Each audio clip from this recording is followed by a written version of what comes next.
সুপ্রিয় দর্শক শ্রোতা, দেশের আনাচে কানাচে ছড়িয়ে ছিটিয়ে আছে নানা ইতিহাস ঐতিহ্য ঘেরা স্থান।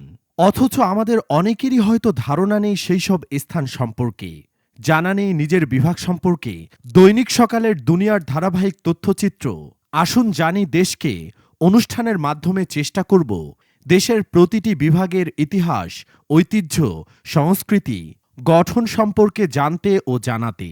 চেষ্টা করব যেন সংক্ষিপ্ত করে দিতে পারি সেই সব বিভাগের সম্পূর্ণ রস। আমাদের সাথেই থাকুন আর জানুন নিজের দেশকে। ভালো হোক মন্দ হোক, স্বদেশ তো সবার বড় প্রিয়, যার মমতায় আকুল হয় প্রাণ। তাই জানতে হবে, জানাতে হবে। জানাতে পারেন আপনিও এমন কোনো তথ্য যদি থাকে যা জানাতে চান। ইমেল করুন info@সকালেরদুনিয়া.com এই ঠিকানায়। আজকের পর্বে থাকছে সিলেট বিভাগ পরিচিতি। প্রকৃতির কোলে পাহাড়ের ঢালে বুঝে থাকা সিলেট বিখ্যাত তার চা বাগানের জন্য। ব্রিটিশ ঔপনিবেশিক শাসনামলে শুরু হওয়া চা চাষ আজ সিলেটের অর্থনীতির একটি গুরুত্বপূর্ণ অংশ। শ্রীমঙ্গল, লাউয়াছড়া, বৈশতলা সিলেটের বিখ্যাত কয়েকটি চা বাগান। ঝিরিঝিরি পাতা, সুগন্ধি কোড়ক আর গরম চায়ের কাপ, মুগ্ধ হতে যেন বাধ্য আপনি। চা বাগান ভ্রমণ আপনাকে পরিচয় করিয়ে দেবে চা চাষের প্রক্রিয়া, শ্রমিকদের জীবনযাত্রা এবং চা শিল্পের ইতিহাসের সাথে। সিলেটের চা দেশব্যাপী বিখ্যাত তার স্বাদ ও গুণের জন্য। নকশিকাঁথা, হাফিজা রুটি, চা পাতার শুকনো ভর্তা, সিলেটের ঐতিহ্যবাহী এসব খাবার চায়ের সাথে দেয় এক অসাধারণ স্বাদ। তবে এই চা বাগান কিন্তু কেবল চা উৎপাদনেরই স্থান নয়, এটি একই সাথে পর্যটন আকর্ষণ ও বিনোদনেরও কেন্দ্র। পূর্বোত্তর বাংলাদেশের সিলেট জেলা প্রকৃতিপ্রেমীদের জন্য যেন একটি স্বর্গ।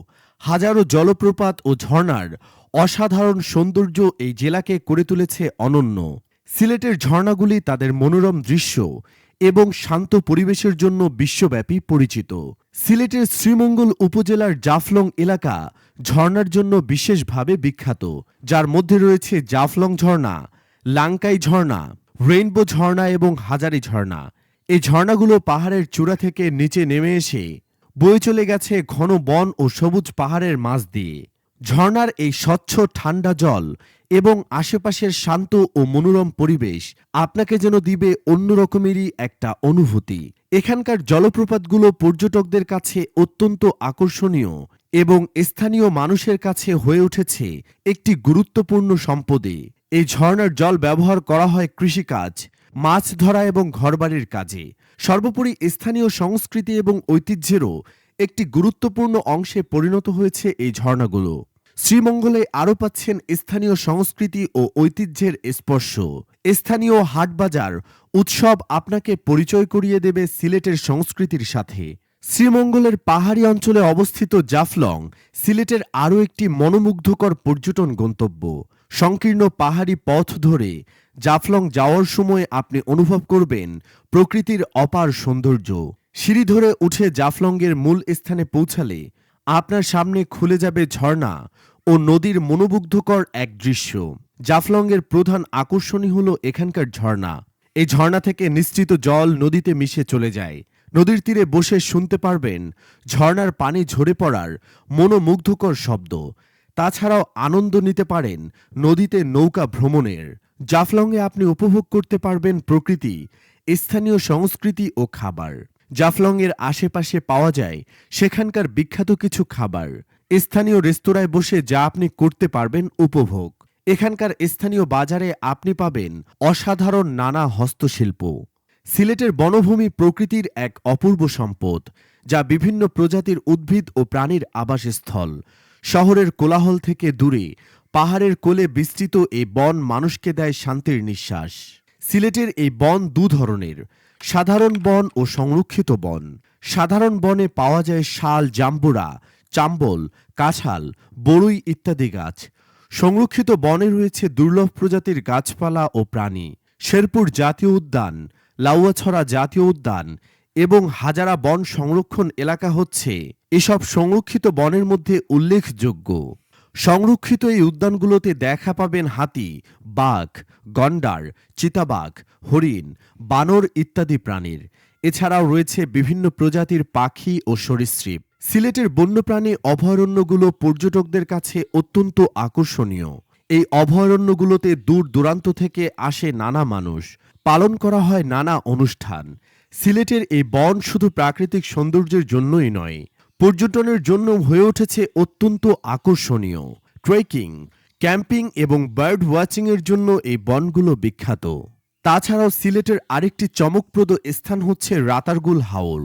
সিলেটের শ্রীমঙ্গল উপজেলার কুড়িগ্রাম ইউনিয়নে অবস্থিত রাতারগুল হাওর বাংলাদেশের সবচেয়ে বড় হাওর।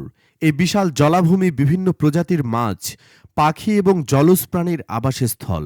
রাতারগুল হাওর প্রায় ৩০ বর্গ কিলোমিটার ব্যাপী এবং এর গভীরতা প্রায় ১০ থেকে ২০ ফুট পর্যন্ত। এই হাওর বর্ষাকালে পানিতে পূর্ণ থাকে এবং শুষ্ক মৌসুমে অনেক ছোট হয়ে যায়। হাওরের চারপাশে পাহাড় ও জঙ্গল ঘিরে রাখায় বৃদ্ধি পায় এর সৌন্দর্য। রাতারগুল হাওরের পানিতে নৌকা ভ্রমণ পর্যটকদের একটি জনপ্রিয় আকর্ষণ। নৌকা ভ্রমণের সময় আপনি হাওরের চারপাশের প্রাকৃতিক সৌন্দর্য উপভোগ করতে পারবেন। হাওরের পানিতে ধরতে পারবেন বিভিন্ন প্রজাতির মাছ। স্থানীয় মানুষ এ হাওরে মাছ ধরার মাধ্যমে তাদের জীবিকা নির্বাহ করে থাকে। রাতারগুল হাওর শুধু প্রাকৃতিক সৌন্দর্যের জন্যই নয়, জীববৈচিত্র্যের জন্য অত্যন্ত গুরুত্বপূর্ণ। এই হাওরে অনেক ধরনের মাছ, পাখি এবং জলজ প্রাণীর আবাসস্থল। শ্রীমঙ্গল উপজেলার মধ্যে অবস্থিত আরও একটি অবিস্মরণীয় স্থান হচ্ছে মায়াবন সোয়াম্প ফরেস্ট, যা কিনা প্রকৃতির অপূর্ব একটি রহস্য। সোয়াম্প ফরেস্ট বা জলবন হল এমন এক ধরনের বন যেখানে বছরের অধিকাংশ সময় জল জমে থাকে। মায়াবন সোয়াম্প ফরেস্ট হচ্ছে এমন একটি জলবন যেটা কিনা বিখ্যাত তার অসাধারণ জীববৈচিত্র্য ও মনোরম পরিবেশের জন্য। এই বনে পাওয়া যায় বিভিন্ন প্রজাতির গাছপালা, লতাপাতা ও জলজ উদ্ভিদ। গাছপালার ঘন ছায়ায় আচ্ছন্ন এই বনে তৈরি হয় এক ধরনের অন্ধকার ও রহস্যময় পরিবেশ। বনের জলে বাস করে বিভিন্ন প্রজাতির মাছ। এখানে দেখা যায় দুর্লভ প্রজাতির কিছু পাখি ও প্রাণীর। মায়াবন সোয়াম্প ফরেস্ট পর্যটকদের কাছে অত্যন্ত আকর্ষণীয়। চাইলেই করতে পারবেন নৌকা ভ্রমণ। বনের মনোরম পরিবেশ আপনাকে দিবে অন্যরকমের একটা অভিজ্ঞতা। এই বন শুধু পর্যটনের জন্যই নয়, জীববৈচিত্র্য রক্ষার জন্য অত্যন্ত গুরুত্বপূর্ণ। হাজার বছরের ঐতিহ্যের সাক্ষী সিলেট পরিচিত নানা ঐতিহাসিক ব্যক্তিত্বদের জন্য। তাদের মধ্যেই একজন হযরত শাহজালাল রহমতুল্লাহি আলাইহি। তিনি শেখ শাহজালাল কুনিয়াত মুজাররদ নামেও পরিচিত। তিনি ছিলেন একজন বিখ্যাত সুফি দরবেশ ও পীর। তিনি ১৩ শতকের শেষভাগে ভারতীয় উপমহাদেশে ইসলাম প্রচারে গুরুত্বপূর্ণ ভূমিকা পালন করেন। হযরত শাহজালাল রহমতুল্লাহি আলাইহি ১২৭১ সালে ইয়েমেনের হাজরামাউত শহরে জন্মগ্রহণ করেন। তিনি ছিলেন হযরত আবদুল্লাহ মাহজুব রহমতুল্লাহি আলাইহির বংশধর। ধর্মপ্রচারের উদ্দেশ্যে তিনি ভারতীয় উপমহাদেশে আসেন এবং ৩৬০ জন আউলিয়ার সঙ্গে ১৩০৩ সালে সিলেট পৌঁছান। ঐতিহাসিকদের মতে তিনি সিলেটের শাসক গৌরগোবিন্দের অত্যাচার থেকে মুসলমানদের রক্ষা করেন। হযরত শাহজালাল রহমতুল্লাহি আলাইহি তার সঙ্গীরা সিলেট ও তার আশপাশের অঞ্চলে ইসলাম প্রচারে গুরুত্বপূর্ণ ভূমিকা পালন করেন। তিনি স্থানীয়দের সাথে মিশে তাদের ধর্মীয় বিশ্বাস সম্পর্কে শিক্ষা দেন এবং মসজিদ প্রতিষ্ঠা করেন। ১৩৪১ সালে হযরত শাহজালাল রহমতুল্লাহি আলাইহি সিলেটে মৃত্যুবরণ করলে সিলেট শহরের কেন্দ্রস্থলে তাকে সমাদৃত করা হয়।